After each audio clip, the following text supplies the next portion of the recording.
Muhammad Sodiq aka, yangi kelgan Alfa Tool shurportimiz bitta obzor qilib bering-chi. Bo'ldi gap yo'q, bering qani. Suvga tushib ketib qoldi-yu. Nima deb o'ylaysizlar? Ishlaydimi, ishlamaydim? Ishlasa bitta like bosib qo'yasizlar. Qani. Voy, shurportimiz sifatiga gap bo'lishi mumkin emas. O'tda cho'kmas, suvda yonmas bo'ladi. Haqiqiy originali. Orqasi temir patrol, temirli bo'ladi, oldi temir patrolli bo'ladi. 5 o'chishli, 21 volt bo'ladi. Sifatiga gap bo'lishi mumkin emas. Kompleksini ham ko'rishingiz mumkin. Perchatkasi chiqadi va mana bunaqa original nasatkasi chiqadi 10 talik.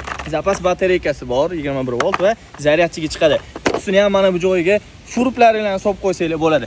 Narxiga keladigan bo'lsa, ushbu ajoyib shurportimizni atigi 300 ming so'mdan xarid qilishingiz mumkin. 300 mingga bunaqa shurport topish juda ham qiyin. Bitta like bosib qo'ying endi. Xo'p, murojaat uchun pastdagi telefon raqamlariga aloqaga chiqsanglar bo'ladi. Dastavka xizmatlari mavjud. Sifatiga o'zingizlar bitta baho berib qo'yasizlar. Alfa Tool shurportimiz.